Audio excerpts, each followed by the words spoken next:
In very simple terms, agroforestry is of growing of trees and crops together in the same piece of land.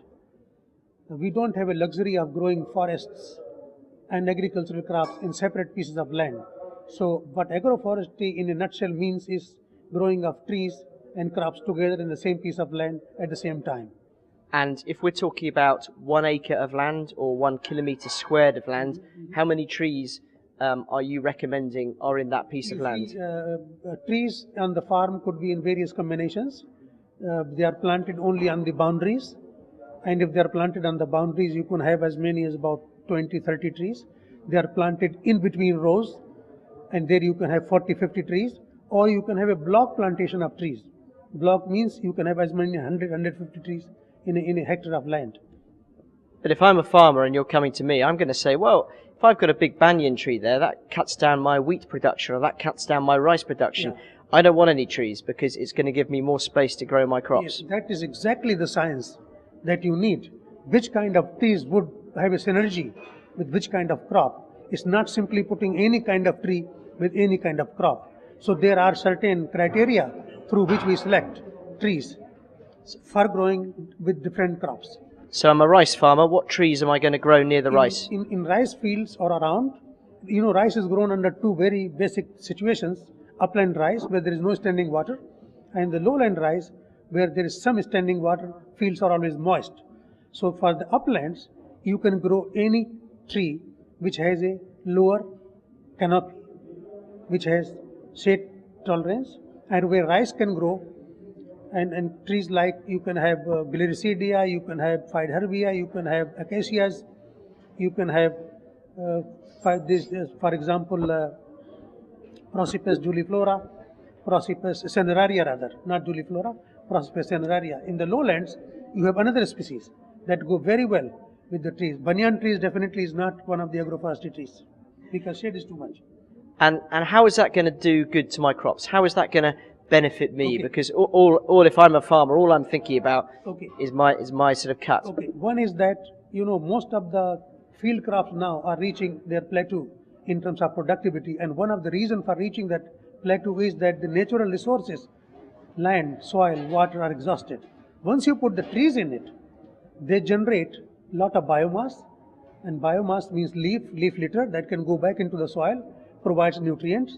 The roots go down and they extract the nutrients from way below where crops can reach, and they bring into the trees, and through the leaf they are brought to the surface, so the fertility is improved.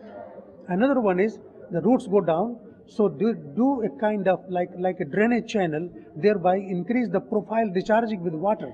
So trees benefit from building nutrients, building soil fertility, having better recharge of profile with the water, and also with the resilience to the sudden change in climatic events like rise in temperature or cooling. So it's like an insulation against those buffers. So these are certain direct and indirect benefits of trees that you get into the crops. Can you explain a bit about how trees can ensure climate resilience? Because I think many people who perhaps don't have a scientific background, and particularly someone as simple as me, wouldn't really understand exactly how that would work. Okay. So suppose there is a change in temperature at the time of crop growth, from seeding all the way to maturity. Now trees, because they have a shade, so they modulate the microclimate by as much as 3-4 degrees Celsius. What is the climate change or temperature increase globally now is about 1.52 degrees. And the trees in the microclimate can lower that down by 3 to 4 degrees. So they provide a kind of insulation. That heat effect is not going to be so severe on the crops. That's one. Same thing happens in the lowering of temperature. They normally maintain a much higher microclimate temperature in the fields. The third thing is that because of shade, the evapotranspiration requirement of the water is also less. So even if there is a water deficit in terms of what is available to the crop, not much is evaporated by the crop to the atmosphere, which would otherwise take place if the trees were not there. And to be clear, you can't plant any tree, because some trees, I'm thinking from back home in England, the willow, I think, absorbs a lot of water. Some trees would take too much water and would adversely affect the crops.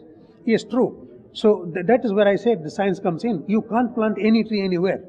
But willows are also very useful for those areas which are otherwise marshy lands, which are out of production. If you put willows in there, they take up a lot of water. And I have direct example from India where we couldn't plant even rice. And after planting willows, now we are growing rice and wheat because the water table is reduced by about 40 centimeters. So that is where the science comes in. Which kind of tree is needed in which kind of ecology and with which kind of farming systems or crops. That's exactly what science should do. And how receptive have you found farmers you've spoken to around India? How keen are they to to work with this? I can give you one example. Northwestern India, for example, Punjab, Haryana, and western part of Uttar Pradesh, there are 750,000 or more contiguous land area which is highly productive, intensive agriculture system is under agroforestry. 750,000 to 1 million hectares, right, in one contiguous area. Similar is the case elsewhere, but not with that kind of system. This system I'm explaining is in the northwestern India. It's a high input rice, wheat, cereal systems. There you have 1 million hectares.